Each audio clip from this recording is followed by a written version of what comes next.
নবী যে ওয়াদার অঙ্গীকারের কথা বলেছেন সেটা সত্য বলেছেন বলে প্রমাণিত হবে। এই শাহবাগে ফেসিবাদের জন্ম হয়েছে, আমি এই শাহবাগ থেকে ফেসিবাদকে রুখে দেব। যে তিনি এত বড় ভাষণ দিলেন, লক্ষ লক্ষ লোকের সামনে কথা বললেন, কিন্তু এই নির্মম হত্যাকাণ্ডের বিচার করার ব্যাপারে তিনি কোনো কথা বললেন না। ওসমান হাদির খুনিরা কিভাবে দেশ থেকে দেশের বাইরে চলে যায়, এর পিছনে স্বরাষ্ট্র মন্ত্রণালয় অথবা প্রশাসনের কোন অংশের সম্পৃক্ততা আছে কিনা তা খুঁজে বের করতে হবে। আধিপত্যবাদী শক্তির করদ রাজ্য বানাতে যারা ব্যর্থ হচ্ছেন, তাদের গাত্রদাহ অন্তর্জলা মিটাতে তারা যেন বুঝাতে চাচ্ছেন, টেলিভিশনে যারা টক শোতে বক্তৃতা করেন, এক শ্রেণীর সাংবাদিক কুশীলব কবি সাহিত্যিকরা লিখছেন আর বলছেন ভাবখানে এরকম যে আওয়ামী লীগ ইলেকশনে না আসলে যেন কোনো ইলেকশন হবে না। দেশের মানুষ কখনো এটা চায় না যে দেশের পলিটিক্যাল পার্টি এবং যারা ক্ষমতায় থাকবে তারা দিল্লির ব্লেসিং নিয়ে চলুক। উই ওয়ান্ট জাস্টিস, আমরা ন্যায় বিচার চাই।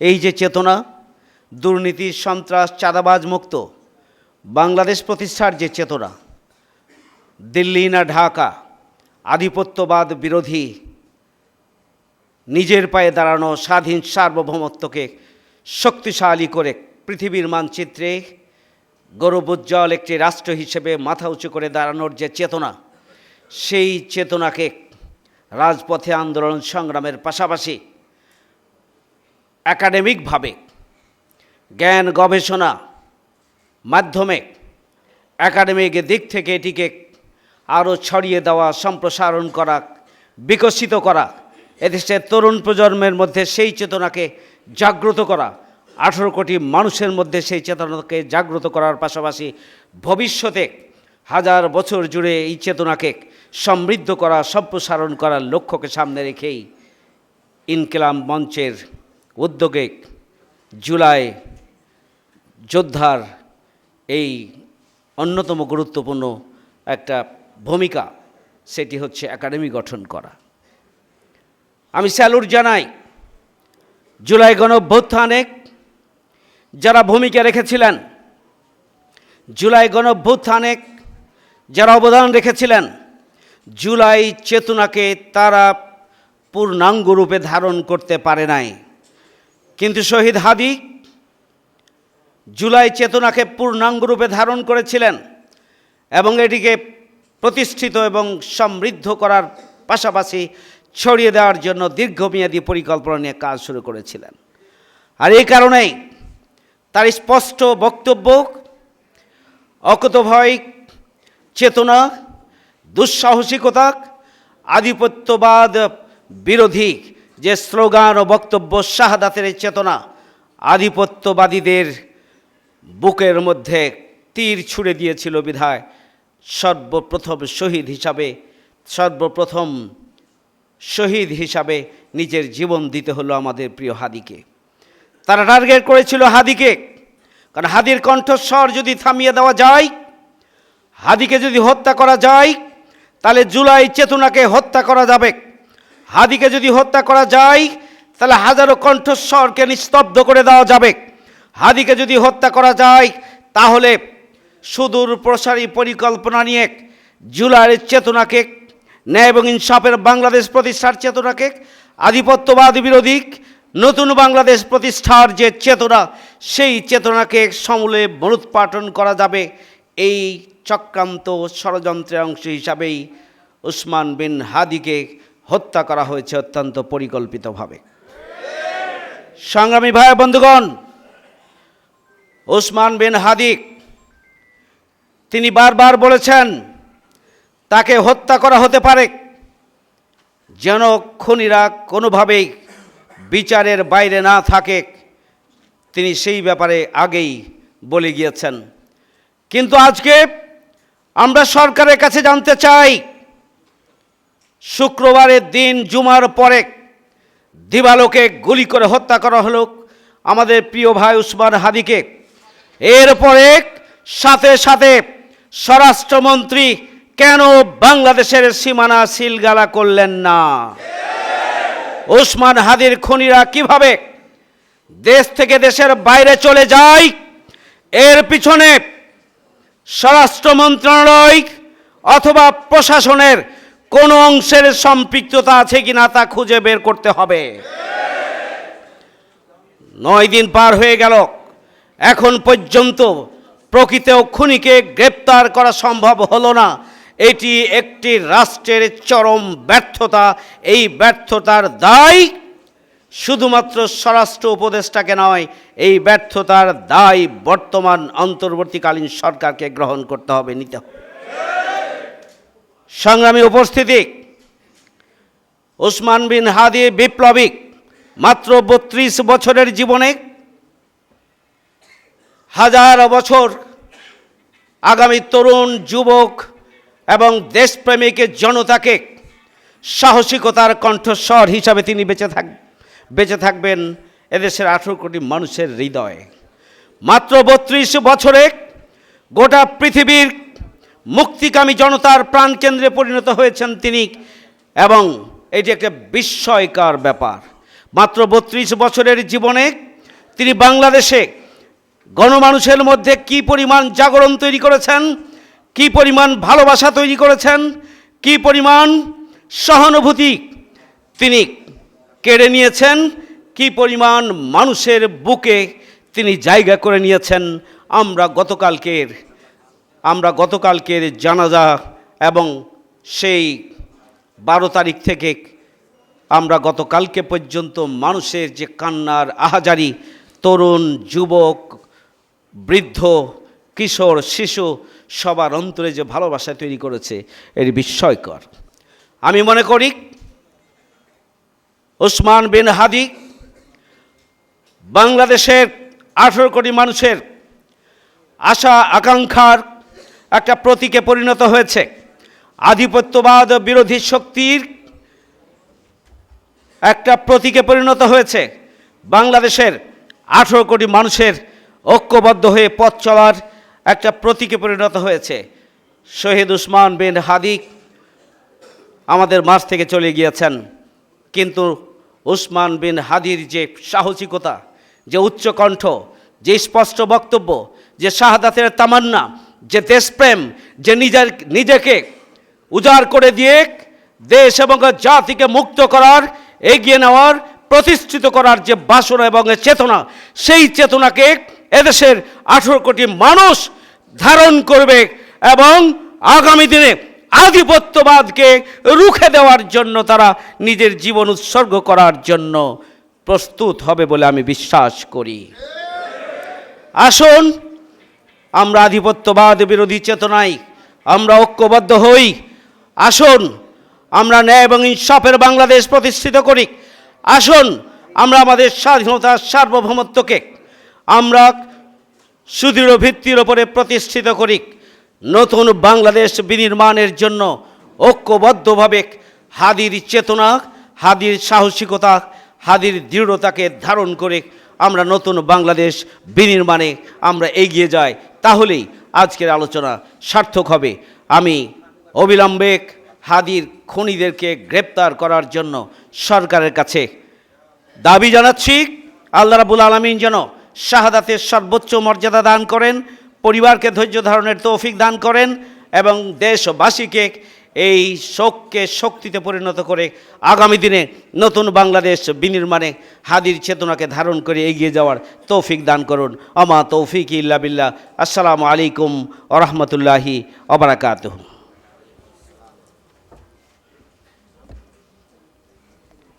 সম্মানিত ভাই বন্ধু, তিনি চেয়েছিলেন, তার প্রথম জিনিস হলো তিনি ইনসাফপূর্ণ একটি বাংলাদেশ চেয়েছিলেন। আরেকটি জিনিস তিনি চেয়েছিলেন অত্যন্ত স্পষ্টভাবে, যে বাংলাদেশ হবে স্বৈরাচার মুক্ত, আধিপত্যবাদ মুক্ত। এবং কালকে আমরা একটি স্লোগান মুহুর্মুহু শুনেছি, যে দিল্লি না ঢাকা, ঢাকা ঢাকা। ওসমান হাদি চেয়েছিলেন যে বাংলাদেশ দিল্লির রাডারের নিচে থাকবে না, বাংলাদেশ হবে একটি মুক্ত স্বাধীন বাংলাদেশ, যেই বাংলাদেশের নির্দেশ দেওয়া হবে ঢাকা থেকে, দিল্লি থেকে নয়। কাজেই আজকে আমরা আগামী বাংলাদেশ যদি ওসমান হাদির যে স্বপ্ন আছে, স্বপ্ন ছিল, সেই স্বপ্নকে যদি আমরা বিনির্মাণ করতে চাই, তাহলে আমাদের এই দুটি জিনিসের মধ্যে খেয়াল করতে হবে। আল্লাহ তাআলা ওসমান হাদিকে কোথায় নিয়ে গেছেন চিন্তা করেন। সেই কবি নজরুল, যার কবিতা তিনি পাঠ করতেন, আবৃত্তি করতেন, সেই কবি নজরুলের পাশেই তার স্থান হয়েছে, সেই ঢাকা বিশ্ববিদ্যালয় কেন্দ্রীয় মসজিদের পাশে। আর এই ঢাকা বিশ্ববিদ্যালয় সেই বিশ্ববিদ্যালয় যে বিশ্ববিদ্যালয় থেকে এদেশের মানুষের অধিকারের কথা বারবার বলা হয়েছে। আমরা বিশ্বাস করি ঢাকা বিশ্ববিদ্যালয় থেকে এবং বাংলাদেশের সমস্ত বিশ্ববিদ্যালয় থেকে জনগণের মধ্যে থেকে বারবার সেই ওসমান হাদির আকাঙ্ক্ষার উচ্চারণ করা হবে। দিল্লি চাচ্ছে আমাদেরকে তার গোলাম বানিয়ে রাখতে, কিন্তু বাংলাদেশের মানুষ চাচ্ছে স্বাধীন সত্তা। আপনারা দেখবেন যে কালকে বা পরশু আনন্দবাজার পত্রিকায় একটা নিউজ ছাপা হয়েছে। আমি সে সম্পর্কে কিছু বলতে চাই না, কিন্তু আজও যেটা বলতে চাই যে যারা আজও পর্যন্ত হাসিনার মতো দিল্লির ব্লেসিং নিয়ে এদের শাসন করতে চান, তারা ভুল করছেন। এদেশের মানুষ কখনো এটা চায় না যে দেশের পলিটিক্যাল পার্টি এবং যারা ক্ষমতায় থাকবে তারা দিল্লির ব্লেসিং নিয়ে চলুক। সংগ্রামী ভাই ও বন্ধুরা, আজকে সময় এসেছে যে আমাদের যতগুলো চুক্তি দিল্লির সাথে হয়েছে এই চুক্তিগুলো রিভিউ করা উচিত। এবং আজকে তাই আসুন আমরা সকলে মিলে এই আওয়াজ তুলি যে আমরা একটা ন্যায় এবং ইনসাফপূর্ণ বাংলাদেশ চাই, আমরা একটি আধিপত্যবাদ মুক্ত বাংলাদেশ চাই। আমরা চাই এদেশে যারা রাজনীতি করবেন তারা ন্যায়ের পথে রাজনীতি করুন, সুন্দর বাংলাদেশ করার রাজনীতি করুন, একটি স্বাধীন বাংলাদেশ তৈরি করার জন্য রাজনীতি করুন। ইনশাআল্লাহ এদেশের জনগণকে সাথে নিয়ে আমরা ভবিষ্যৎ ন্যায় ইনসাফপূর্ণ একটি বাংলাদেশ গড়ে তুলব, আধিপত্যবাদ মুক্ত বাংলাদেশ গড়ে তুলব। এটাই ওসমান হাদির আপনার স্বপ্ন ছিল। আজকে সেই স্বপ্ন বাস্তবায়ন করার জন্য আমরা লড়াই করে যাব ইনশাআল্লাহ। আপনাদের সকলকে অনেক অনেক সালাম ও শুভেচ্ছা। আসসালামু আলাইকুম রহমতুল্লাহ। ভাই ও বন্ধুগণ, এই পর্যায়ে দেশাত্মবোধক গান পরিবেশন করবেন শিল্পী শরীফুল ইসলাম। দেশকে আধিপত্যবাদ মুক্ত করতে আমি চেয়েছিলাম ইনসাফের বাংলাদেশ যতদিন পর্যন্ত গঠন না হবে আমরা রাজপথ ছাড়ব না। কিন্তু আজকে ওসমান চলে গেছেন, আল্লাহ ওকে তার সর্বোচ্চ পুরস্কার দিয়ে নিয়ে গেছেন। শুক্রবারের জুমার নামাজের পরে সে গুলিবিদ্ধ হয়ে পরবর্তী শুক্রবার রাতে সে ইন্তেকাল করেছেন সিঙ্গাপুরে। আমাদের পরিবার, ইনকলাব মঞ্চের ভাই ব্রাদাররা আমরা ঘটনার আকস্মিকতায় ধুমড়ে মুচড়ে গেছি। আমরা এখনও স্বাভাবিক জীবনে ফিরতে পারি নাই, জানি না আমরা স্বাভাবিক জীবনে ফিরতে পারবো কি না। আমাদের শহীদ পরিবার, ইনকলাব মঞ্চ, ওসমান গনির লাখো লাখো ভালোবাসার জনগণ, বিপ্লবী ছাত্র জনতা, সবার কাছে আমার একটাই দাবি, ওসমান যে বিপ্লবী আন্দোলন করেছিলেন, সে যে আন্দোলনের জন্য শহীদ হয়েছেন, পরবর্তীতে তার অসমাপ্ত বিপ্লবকে আপনারাই সমাপ্ত করবেন ইনশাআল্লাহ। আমরা ওসমান হাদির পক্ষ থেকে কোনো পারিবারিক আর্থিক সহযোগিতা চাই না, কোনো অনুদান চাই না, শুধু একটাই চাই, ওসমান হাদির অসমাপ্ত বিপ্লবকে আপনারা সমাপ্ত করবেন। আপনারা যদি রাজি থাকেন আমার সাথে ওয়াদা করেন, ইনসাফের বাংলাদেশ গঠন না হওয়া পর্যন্ত আপনারা শান্ত হবেন না। ওসমান হাদি শাহবাগে দাঁড়িয়ে বলতেন, এই শাহবাগ হাজার বছরের মুসলমানদের কাছ থেকে এই বঙ্গভূমি স্বাধীনতা কেড়ে নিয়েছে। এই শাহবাগে ফ্যাসিবাদের জন্ম হয়েছে। আমি এই শাহবাগ থেকেই ফ্যাসিবাদকে রুখে দেব। এই শাহবাগে বসে আমি নারায়ে তাকবীর স্লোগান দেব। যদি আপনারা হাদিকে ভালোবাসেন, হাদির হত্যার বিচার চান, ওই শাহবাগকে ফ্যাসিবাদ মুক্ত, ভারতীয় আধিপত্যবাদ মুক্ত কায়েম করতে হলে আপনাদেরকে আন্দোলন অব্যাহত রাখতে হবে। আমি আমার বক্তৃতা শেষ করছি। আপনারা হাদির 8 মাসের সন্তানের জন্য দোয়া করবেন, ওর ওয়াইফের জন্য দোয়া করবেন। হাদির ছোট বোন, আমার বাবা মৃত্যুর পরে আমরা 2 ভাই অসহায় ছিলাম। আমার ছোট বোন আমাদেরকে বড় করেছেন, তার বেতনের টাকা দিয়ে আমাদেরকে পড়াশোনা করেছেন। ও খুব বেশি অসহায় হয়ে পড়েছে, মানসিকভাবে অসুস্থ হয়ে গেছে। খাস করে ওর জন্য আপনারা দোয়া করবেন। আল্লাহ আপনাদেরকে ওসমানের স্বপ্নকে বাস্তবায়ন করার তৌফিক দান করুক। আমিন।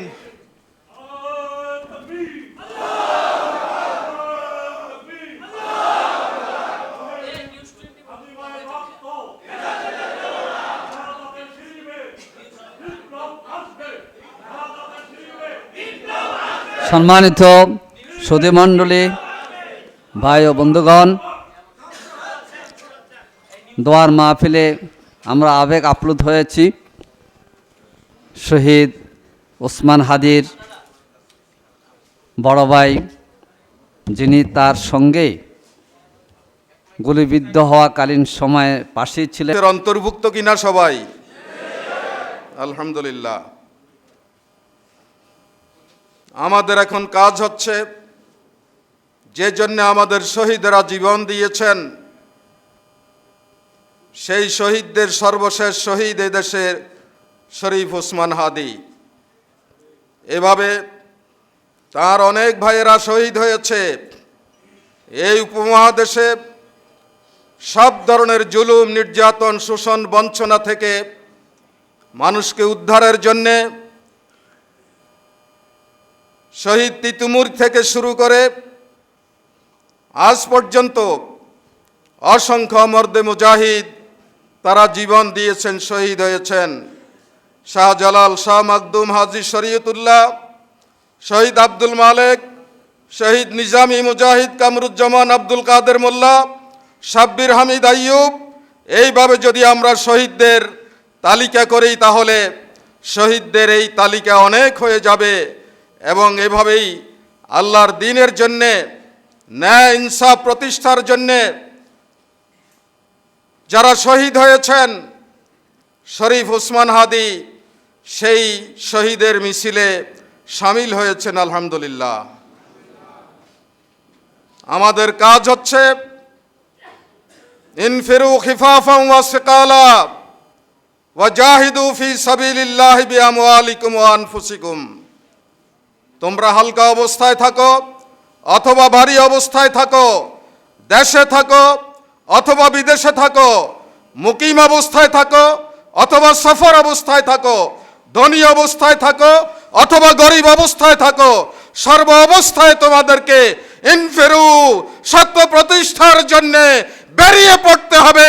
নিষ্ক্রিয় হয়ে ঘরে থাকার কোনো সুযোগ নেই। কারণ চতুর্দিক থেকে মানবতার দুশমন, ইসলামের দুশমন, মানবাধিকারের দুশমন, তারা আমাদেরকে দুনিয়া থেকে নিচ্ছিন্ন করে দেওয়ার জন্যে চক্রান্ত ষড়যন্ত্র করে চলছে। এই চক্রান্ত ষড়যন্ত্রের বেড়াজাল ছিন্ন করে সত্যের সূর্যকে এই বাংলার জমিনে উদীয়মান করতে হবে। এটাই আজকে হোক আমাদের শপথ। সম্মানিত ভাইরা, আমি সেলিম ভাইয়ের সাথে একমত। কালকে প্রধান উপদেষ্টা যখন ভাষণ দিলেন, খুব সুন্দর ভাষণ তিনি দিয়েছেন, কিন্তু ভাষণটা যখন শেষ হলো 1 সেকেন্ডও অন্তরের মধ্যে বিলম্ব হয়নি। আমাদের অন্তর থেকে এই প্রশ্নটা এসেছে যে তিনি এত বড় ভাষণ দিলেন, লক্ষ লক্ষ লোকের সামনে কথা বললেন, কিন্তু এই নির্মম হত্যাকাণ্ডের বিচার করার ব্যাপারে তিনি কোনো কথা বললেন না। তিনি যদি বয়সের কারণে ভুলে যেয়ে থাকেন তাহলে তার আশপাশে তো অনেক লোক ছিল, তারাও তাকে স্মরণ করিয়ে দেওয়ার দরকার ছিল, কিন্তু সেটা হয়নি। জানা যায় লক্ষ লক্ষ মানুষ এসেছে, তারা আশাহত হয়েছে।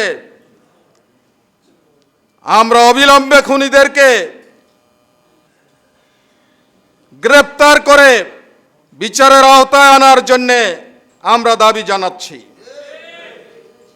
যদি এর বিচার সুষ্ঠুভাবে না হয়, তাহলে অনেক খুনি, অনেক অন্ধকার জগতের পরিকল্পনা বাস্তবায়নকারীরা সাহস পাবে, উৎসাহ পাবে, এর জন্য এই সরকারই দায়ী হবে। সম্মানিত ভাইরা, যারা এই সমস্ত অপকর্ম করেন, তারা জিন্দেগিতে কোনোদিন মানুষের সমাজে আসতে পারবে না, স্বাভাবিক জীবনে আসতে পারবে না। তারা অন্ধকারেই থাকবে, তারা অন্ধকারের কীট, তারা বেশি নয় সংখ্যায়। সুতরাং আমরা যদি ঈমানি জজবা নিয়ে সামনে এগুতে পারি, ঐক্যবদ্ধভাবে যদি আমরা সামনে এগুতে পারি, জুলাই যোদ্ধাদের সেই ত্যাগ এবং কোরবানিকে আমরা স্মরণে রেখে আমরা যদি আগামী দিনের সৎ, মানবিক, কল্যাণধর্মী বাংলাদেশ গড়ার জন্যে ঐক্যবদ্ধভাবে ভূমিকা পালন করতে পারি, তাহলে শহীদ ওসমান হাদির এই আত্মত্যাগ সার্থক হবে। তিনি আল্লাহর কাছে আল্লাহর মেহমান হিসাবে রিজিক পাচ্ছেন, তিনি আল্লাহর কাছে চলে গিয়েছেন। কিন্তু আমরা আমাদের কার্যকলাপের মধ্য দিয়ে আল্লাহ তাআলার কাছে এটা প্রমাণ করতে হবে যে আমরাও তোমার জন্যে, তোমার দিনের জন্যে, মানুষের অধিকারের জন্যে রক্ত দিতে প্রস্তুত, শহীদ হতে প্রস্তুত। সর্বশেষ শহীদের পরিবার, তার স্ত্রী, আত্মীয় স্বজনের শোক যাতে সত্যিতে পরিণত হয়, তারা যাতে সবর অবলম্বন করতে পারেন, সেজন্যে আমরা আল্লাহ তাআলার কাছে দোয়া করছি। আল্লাহ রাব্বুল আলামিন আমাদের সবাইকে কবুল করুন। নাসরুম মিনাল্লাহি ওয়া ফাতহুন কারীব ওয়া বাশশিরিল মুমিনিন। আসসালামু আলাইকুম ওয়া রাহমাতুল্লাহি ওয়া বারাকাতুহু।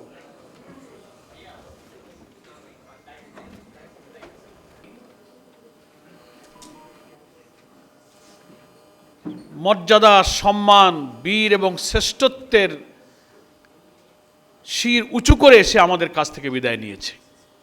গতকালকের জানাজা সারা দেশ এবং দুনিয়ায় মানুষ যেভাবে তার জন্য দোয়া করেছে, অশ্রুসিক্ত হয়েছে, সেটা প্রমাণ করে যে ওসমান বিন হাদি ছিলেন একজন সৌভাগ্যবান শহীদ।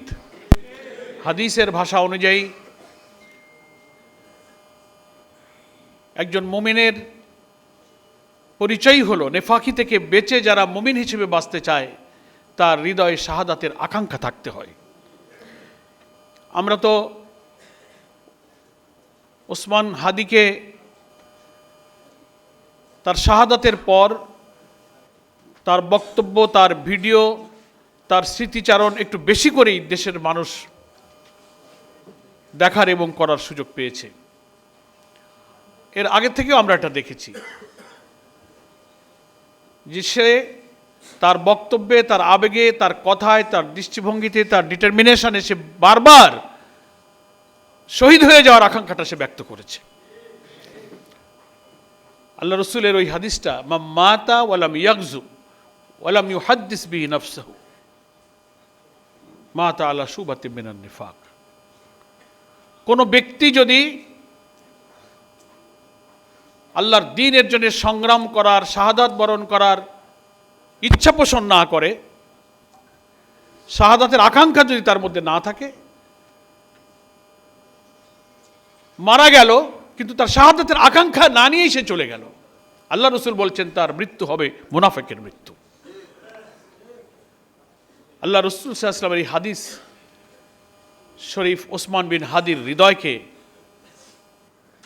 বিগলিত করেছিল, পিপাসার্থ করেছিল বলে শাহাদাতের জন্য তিনি পিপাসার্থ ছিলেন। এবং কতগুলো বক্তৃতাই আপনারা অনলাইনে দেখতে পাচ্ছেন। আমি চাই ইনসাফের জন্য, ন্যায়ের জন্য, দ্বীনের জন্য শহীদ হয়ে আল্লাহর সন্তুষ্টির সাথে তার কাছে আমি ফিরে যেতে চাই। আমি চাই আমাকে শহীদ করা হোক, গুলি করা হোক, সে বলেছে যে কোনো রাজনীতিবিদের জন্য এটা সম্মানজনক নয় যে তার মৃত্যু হবে বাড়িতে এবং বিছানায়। সে বলছে যে আমি তো ভাবি যে আমি হাঁটবো রাজপথে, আমার গুলি এসে লাগবে বুকে অথবা মাথায়, আমি শহীদ হয়ে যাব। তো এটা খুব বিরল নেতৃত্ব, বিরল আকাঙ্ক্ষা।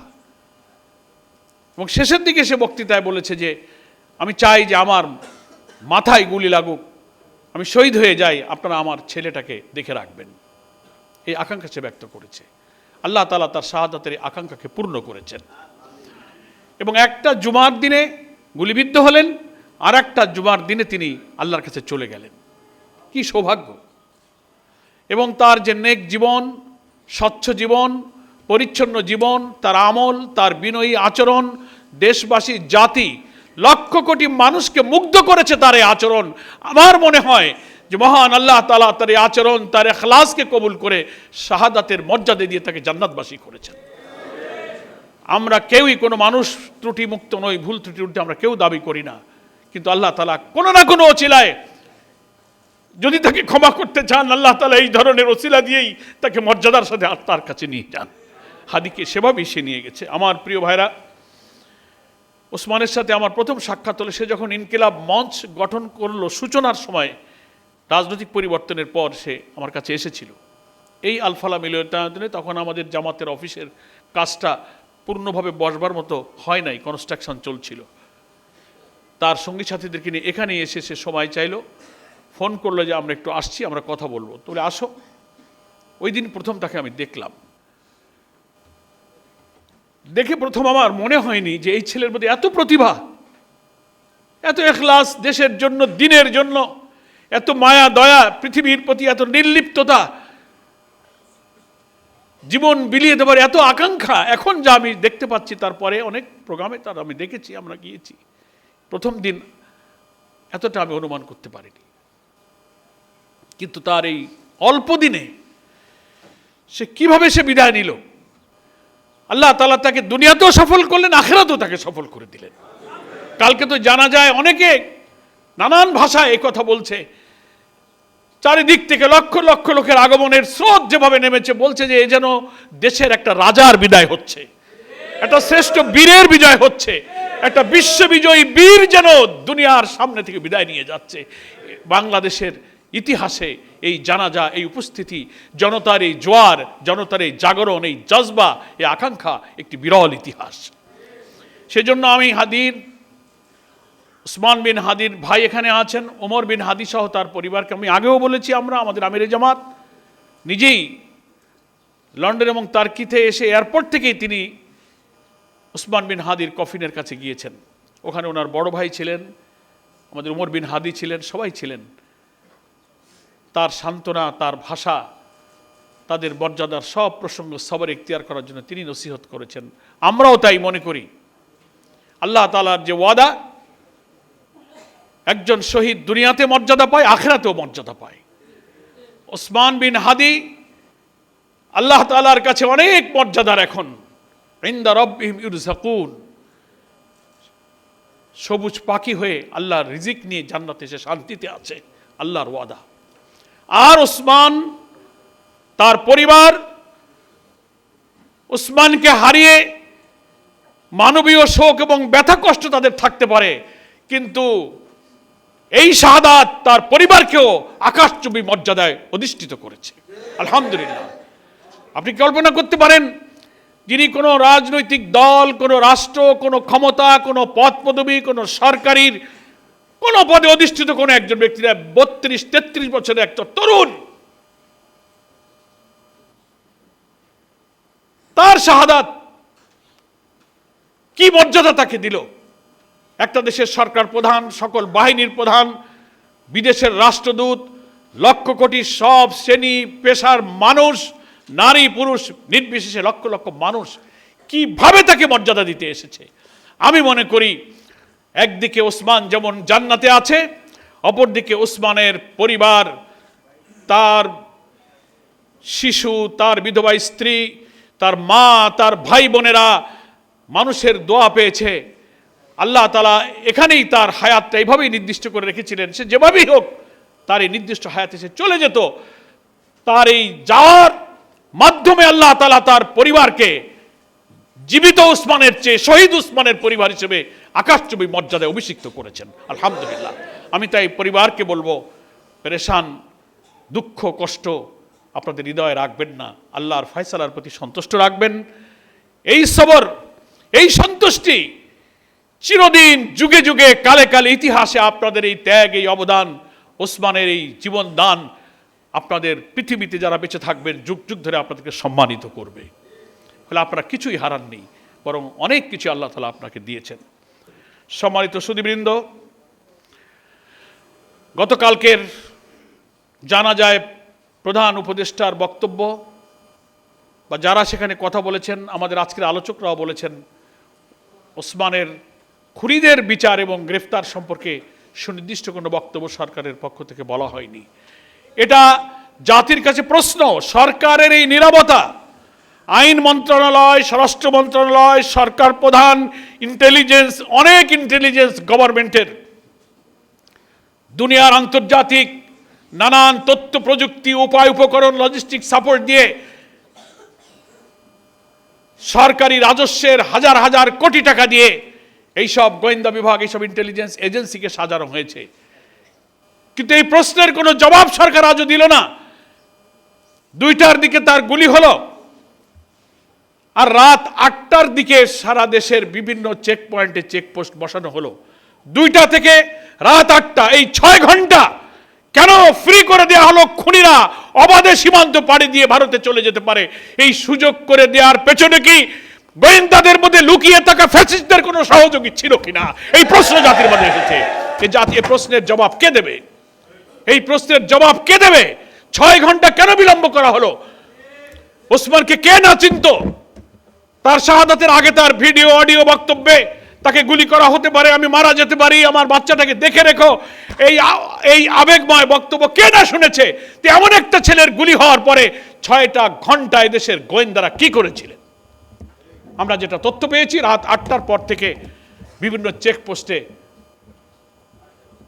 পুলিশ এবং বিভিন্ন বাহিনী মোতায়েন করা হয়েছে। কেন এই 6 ঘন্টা সুযোগ দিলেন?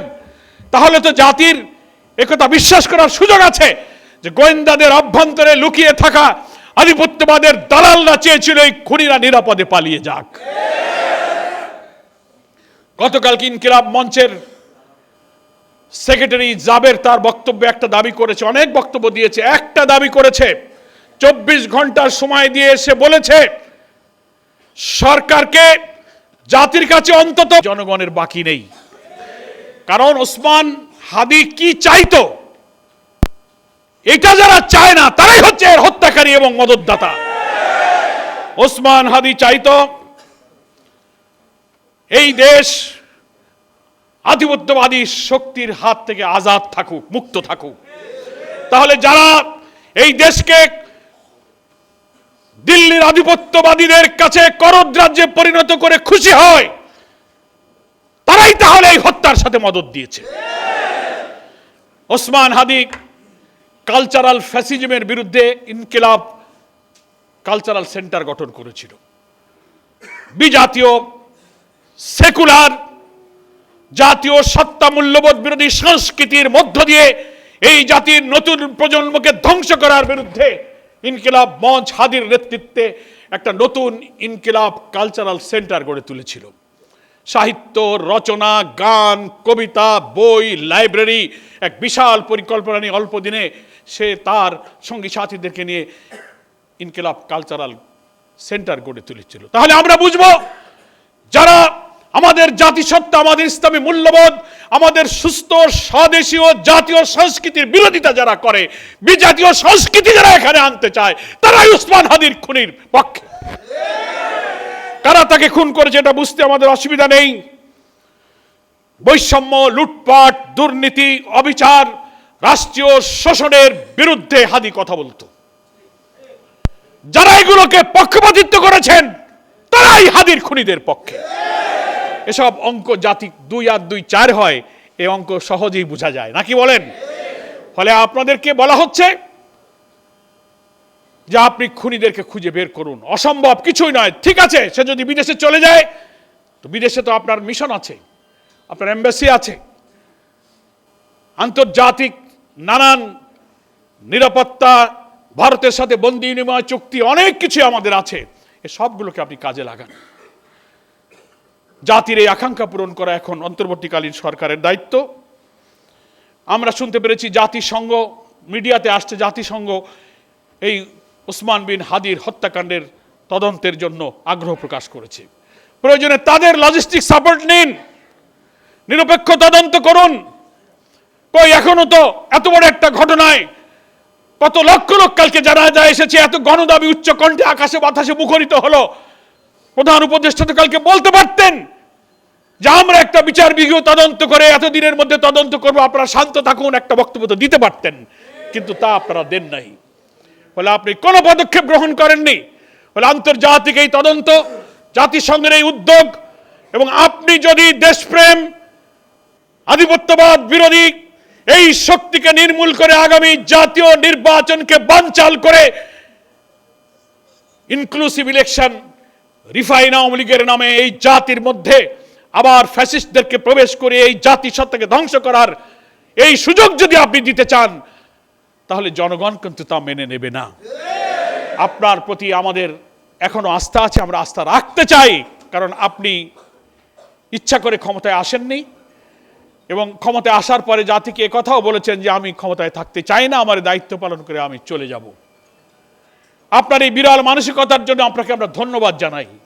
কিন্তু আপনি ওসমান হাদির জানাজায় যে প্রতিশ্রুতি দিয়েছেন যে প্রিয় হাদি, আমরা তোমাকে বিদায় জানাতে আসিনি, আমরা তোমার কাছে শপথ নিতে এসেছি, ওয়াদা করতে এসেছি, সেই ওয়াদাটা আপনি করুন। আপনার উপদেষ্টাদেরকে বলুন, ইন্টেলিজেন্সের ব্যর্থতার জন্য দায়ী যারা তাদের নাম প্রকাশ করুন, না হলে তাদের বিরুদ্ধে ব্যবস্থা গ্রহণ করুন। তাহলেই হাদির কফিনকে সামনে রেখে আপনি যে ওয়াদার অঙ্গীকারের কথা বলেছেন সেটা সত্য বলেছেন বলে প্রমাণিত হবে।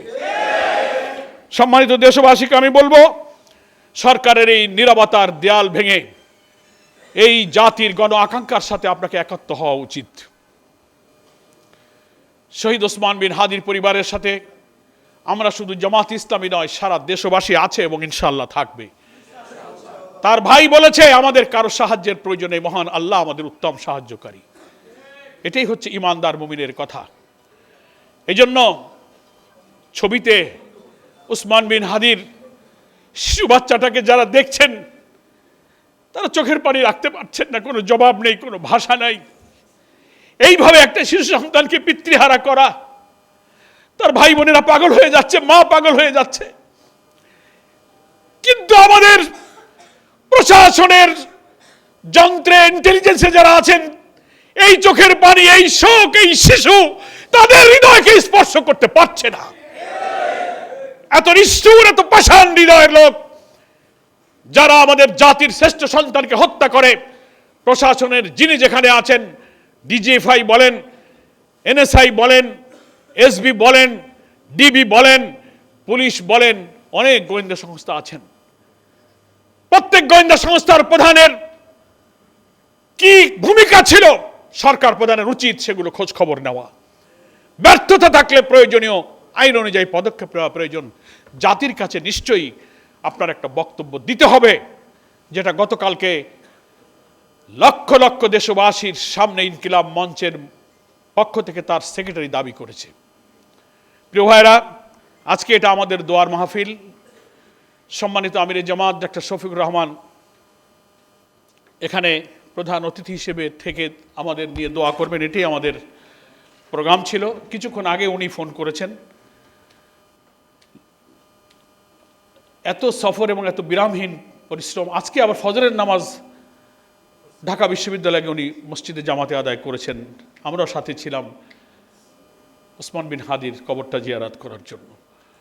আরও প্রোগ্রাম আছে বিকালে, এই জন্য উনি আমাকে বললেন যে আমার একটু বিশ্রাম প্রয়োজন ছিল। জানেন তো, দারুণ রকম হার্ট সার্জারি হয়েছে ওনার। তারপর থেকে যেভাবে উনি ছুটছেন, এরকম অপারেশন, এরকম অসুস্থ লোক এইভাবে ছোটে না, কিন্তু বহু মাস বিশ্রামে থাকে। আলহামদুলিল্লাহ, অল্প দিনেই তিনি কিন্তু ফুল স্পিডে কাজে নেমে গেছেন। উনি সালাম দিয়েছেন, আপনারা ওনার জন্য দোয়া করবেন। এবং আমি আজকের এই আলোচনা সভায় এবং দোয়ায় যারা এসেছেন, ঢাকা মহানগরীর উত্তর এবং দক্ষিণের সম্মানিত আমির এবং নেতৃবৃন্দ, সুদীবৃন্দ, কেন্দ্রীয় নেতৃবৃন্দ অনেকে আছেন। আগামী জাতীয় সংসদ নির্বাচনে ঢাকার বিভিন্ন আসন থেকে আমরা মনোনীত প্রার্থীরা এখানে আছেন, সুদীবৃন্দ আছেন। আমাদের প্রিয় শহীদ ওসমান বিন হাদির বড় ভাই শরীফ উমর বিন হাদি এখানে উপস্থিত আছেন। বাংলাদেশ জামাত ইসলামীর সম্মানিত আমির ডক্টর শফিকুর রহমানের পক্ষ থেকে আমরা আন্তরিকভাবে তাদের প্রতি কৃতজ্ঞতা জানাচ্ছি এবং শুকরিয়া জানাচ্ছি। এখন দোয়া হবে। আপনাদেরকে আমরা এই কথাই বলবো, এটা বুঝতে হবে, নির্বাচনের তফসিল যেদিন ঘোষণা হয়েছে তার পরের দিন কিন্তু হাদিকে শ্যুট করা হয়েছে। খেয়াল করেছেন আপনারা? এবং আল জাজিরার সাংবাদিক কি নাম, কি শায়ের, জুলকারনাইন শায়েরের একটা টেলিগ্রাম কনফারেন্স আওয়ামী লীগের নানান নেতাদের ভাইরাল হয়েছে, দেখেছেন তো আপনারা? দেশি বিদেশি অনেক আওয়ামী লীগের নেতারা সেখানে বক্তব্য রাখতেছেন। 9 তারিখে সেই মিটিং, তারা বলতেছে আওয়ামী লীগের লোকদের অভয় দিচ্ছে যে আমরা লোক ঢোকাই দিয়েছি, আমরা লাইসেন্স পেয়ে গেছি, অসুবিধা নাই, তোমরা কাজ চালায় যাও, আমরা আমাদের কাজ শুরু করে দিয়েছি। তারপরের দিনই হাদিকে শ্যুট করা হয়েছে। ইলেকশনের তফসিলের পরদিন আমরা তো বিস্মিত। চিফ ইলেকশন কমিশনার বললেন, ওসমান বিন হাদির হামলাকে বললেন এটা একটা বিচ্ছিন্ন ঘটনা। আমরা লজ্জিত, সরকারের একটি সাংবিধানিক পদে অধিষ্ঠিত থেকে আফটার ডিক্লারেশন অফ শিডিউল একজন এমপি পদপ্রার্থীর উপরে গুলিবর্ষণ করা কখনো বিচ্ছিন্ন ঘটনা হতে পারে না। আপনি আইন জানেন, আপনি কি করে কথা বলতে পারলেন? তফসিল ঘোষণার পর ল এনফোর্সিং এজেন্সি সহ প্রশাসন, জনপ্রশাসনের সব কিছুর রদ বদল, পোস্টিং ব্যবস্থা, আইনি সব এখতিয়ার কিন্তু ইলেকশন কমিশনের হাতে অর্পণ হয়ে যায়। আপনি এটাকে বিচ্ছিন্ন ঘটনা বললেন? আপনারই তো উচিত ছিল, সে তো একজন ঘোষিত প্রার্থী ছিল, কে তাকে গুলি করলো সরকারের উপরে আপনি বলতে পারতেন। এটা তদন্ত হোক। ল এনফোর্সিং এজেন্সি তো এখন আপনার হাতে, আপনার কি নির্দেশনা ছিল? ফলে head of the government, head of the election commissioner দুজনেরই কিন্তু এখানে দায় আছে। এ দায় আপনারা কেউ এড়াতে পারবেন না, আপনাদের দায়িত্ব পালন করতে হবে। ফলে আমি মনে করি নির্বাচনের তফসিল ঘোষণার পর দিনে এই হত্যাকাণ্ড শুরু হওয়ার অর্থ হলো এটা বিচ্ছিন্ন নয়, এটা একটা প্যাকেজ প্রোগ্রাম, আরো সিরিয়াল হয়তো করা হয়েছে। আধিপত্যবাদী শক্তির করদ রাজ্য বানাতে যারা ব্যর্থ হচ্ছেন, তাদের গাত্রদাহ অন্তর্জলা মিটাতে তারা যেন বুঝাতে চাচ্ছেন, টেলিভিশনে যারা টক শোতে বক্তৃতা করেন, এক শ্রেণীর সাংবাদিক, কুশীলব, কবি সাহিত্যিকরা লিখছেন আর বলছেন ভাবখানে এরকম যে আওয়ামী লীগ ইলেকশনে না আসলে যেন কোনো ইলেকশন হবে না। এই ন্যারেটিভ তৈরি করে আধিপত্যবাদ বিরোধী শক্তিকে আপনারা গান পয়েন্টে নিয়ে যাচ্ছেন। এরপরে আর আমাদের জুলাই যোদ্ধারা কে কে টার্গেটে আছে জাতি এখন আমরা উদ্বিগ্ন। 300 আসনের প্রার্থীরাও তাদের জীবনের নিরাপত্তা নিয়ে উদ্বিগ্ন। কি বলেন, ঠিক কিনা? আমরা সরকারকে এই ব্যাপারে তড়িৎ পদক্ষেপ নিতে বলবো। জামাত ইসলামের পক্ষ থেকে সবসময় আমরা জাতির কাছে, সরকারের কাছে কমিটেড আইন শৃঙ্খলা রক্ষায়, এই ধরনের খুনের তদন্ত এবং বিচারের জন্য জামাত ইসলামের সব ধরনের সহযোগিতা করার জন্য আমরা সবসময় প্রতিশ্রুতিবদ্ধ আছি ইনশাআল্লাহ। আমি আপনাদের সকলকে ধন্যবাদ জানিয়ে মহান আল্লাহ তাআলার কাছে শহীদ ওসমান বিন হাদির এই শাহাদাত, হ্যাঁ আল্লাহ তুমি মঞ্জুর করো তাকে, তুমি জান্নাতের সবুজ পাখি বানিয়ে জান্নাতের শহীদদের যত সুসংবাদ, যত নাজ নেয়ামত, যত শান্তির খবর তুমি কোরআন শরীফে দিয়েছো, সবগুলো তুমি হাদির জন্যে তুমি আল্লাহ তাআলা মঞ্জুর করো এবং কবুল করো। দোয়া আমার মনে আসুম ভাই করে দিলে ভালো হয়। তো আমরা একটু দরুদ শরীফ পড়ে দোয়া করি। আল্লাহুম্মা সাল্লি আলা মুহাম্মদ ওয়া আলা আলি মুহাম্মদ কামা সাল্লাইতা আলা ইব্রাহিম ওয়া আলা আলি ইব্রাহিম ইন্নাকা কামা সাল্লাইতা আলা ইব্রাহিম ওয়া আলা আলি ইব্রাহিম ইন্নাকা হামিদুম মাজিদ। আল্লাহুম্মা বারিক আলা মুহাম্মদ ওয়া আলা আলি মুহাম্মদ কামা বারাকতা আলা ইব্রাহিম ওয়া আলা আলি ইব্রাহিম ইন্নাকা আল্লাহুম্মা আমিন। আলহামদুলিল্লাহি রাব্বিল আলামিন। الصلاة والسلام على سيد المرسلين وعلى آله وصحبه أجمعين لا إله إلا الله عظيم الحليم لا إله إلا الله رب العرش العظيم لا إله إلا الله رب السماوات والأرض ورب العرش الكريم ربنا ظلمنا أنفسنا وإن لم تغفر لنا وترحمنا لنكونن من الخاسرين ربنا آتنا في الدنيا حسنة وفي الآخرة حسنة وقنا عذاب النار رب ارحمهما كما ربياني صغيرة ربنا اغفر لي ولوالدي وللمؤمنين يوم يقوم الحساب ربنا هب لنا من أزواجنا وذريتنا قرة أعين واجعلنا للمتقين إماما اللهم اغفر لحينا وميتنا وشاهدنا وغائبنا وصغيرنا وكبيرنا وذكرنا وأنثانا اللهم من أحييته منا فأحيه على الإسلام ومن توفيته منا فتوفه على الإيمان আয় গফুরুর রহিম, আয় আরশে আজিমের মালিক, আমরা তোমার এক নিবেদিত গোলাম শরীফ উসমান বিন হাদির শাহাদাত মঞ্জুরের জন্য আমরা হাত তুলেছি। আমরা গুনাহগার হতে পারি, কিন্তু উসমান বিন হাদির যে ইখলাস, দ্বীন এবং দেশের জন্য তার যে আত্মনিবেদন, তার যে সাহস, ইয়া আল্লাহ তার যে চেতনা, তার এই দৃঢ়তাকে আল্লাহ তুমি কবুল করো। ইয়া আল্লাহ কবরে হাসরের প্রতিটি মঞ্জিলে মঞ্জিলে আয় আল্লাহ তুমি তাকে শান্তি প্রদান করো। কবরকে আল্লাহ তুমি বেহেশতের নূর দিয়ে আলোকিত করে দাও। ইয়া আল্লাহ তুমি শহীদদের জন্য জান্নাতে যে সুসংবাদ, যে পুরস্কারের কথাগুলো বলেছ, কোরআন যখন আমরা পড়ি আমাদের হৃদয়টা খুব লোভনীয় হয়ে সেগুলো শুনতে, বলতে, পড়তে ভালো লাগে। মাহমুদ তুমি আমাদের উসমান বিন হাদিকে সেই নেক নসিব দান করো। তার শোকাহত মা, বিধবা স্ত্রী, শিশু সন্তান, তার ভাইয়েরা, আত্মীয় স্বজন, সারা দেশবাসী চোখের জন্য চোখে তার জন্য চোখের পানি ফেলেছে। আল্লাহ তুমি তাদেরকে সবরুন জামিল দান করো। ইয়া আল্লাহ যে আশা, যে প্রত্যয় নিয়ে হাদি দেশ এবং দ্বীনের জন্য যুদ্ধ শুরু করেছিল, আল্লাহ এই অসমাপ্ত যুদ্ধকে এগিয়ে নিয়ে যাওয়ার জন্য উসমান বিন হাদির সঙ্গী সাথীদেরকে তুমি তৌফিক দান করো। আল্লাহ প্রকৃত খুনিদের খুঁজে বের করে জাতির সামনে আনবার জন্য এই সরকারকে যথাযথ দায়িত্ব পালনের জন্য তুমি তৌফিক দাও। যারা ইচ্ছা করে লুকিয়ে রেখেছে, ইচ্ছা করে খুনিদেরকে আড়াল করেছে, আল্লাহ তাদের বিচারের ভার আমরা তোমার কাছে সমর্থ করছি। মাবুদ এই দেশকে ভারতীয় আধিপত্যবাদের হাত থেকে আজাদ রাখার জন্য এই দেশের তরুণ এই সন্তানদের সংগ্রাম, রক্তকে তুমি কবুল করো। ইয়া আল্লাহ এই দেশের মানুষকে তুমি আধিপত্যবাদ বিরোধী চেতনায়, ইসলামী মূল্যবোধের চেতনায় তুমি শক্ত, দৃঢ়, ইস্পাত কঠিন ঐক্য তুমি প্রতিষ্ঠিত করে দাও। ইয়া আল্লাহ আমরা যারা এখানে হাত তুলেছি, আমাদের অনেকের পিতামাতা আপনজন ইন্তেকাল করে যারা বিদায় নিয়েছেন তাদের সকলকে তুমি মাফ করো। যারা অসুস্থ, নানান পেরেশানি নিয়ে আমরা হাত তুলেছি, আমাদের সব মুশকিলগুলো তুমি আসান করে দাও। এই দেশে তোমার দ্বীনকে বিজয়ী করার সংগ্রামী কাফেলা বাংলাদেশ জামাত ইসলামী, ইসলামী ছাত্র শিবির সহ নারী, পুরুষ, শিশু, তরুণ সকলের এই চেষ্টার বিরুদ্ধে যাদের ষড়যন্ত্র, সেই ষড়যন্ত্র আল্লাহ তুমি বানচাল করে দাও। আর এই কাফেলাকে আল্লাহ তুমি কবুল করো। জাতির সামনে এক কঠিন পরীক্ষা আগমন করেছে। এই পরীক্ষায় এই জাতির জন্য সুশাসন, ইনসাফপূর্ণ তোমার কোরআনিক জীবন বিধানের জন্য যে লড়াই আমাদের চলছে, সব ধর্ম বর্ণের জন্য একটি বৈষম্যহীন সমাজ নির্মাণের এই স্বপ্ন আল্লাহ তুমি বাস্তবায়ন করে দাও। রব্বানা তাকাব্বাল মিন্না ইন্নাকা আনতাস সামিউল আলিম ওয়া তুব আলাইনা ইন্নাকা আনতাত তাওয়াবুর রহিম।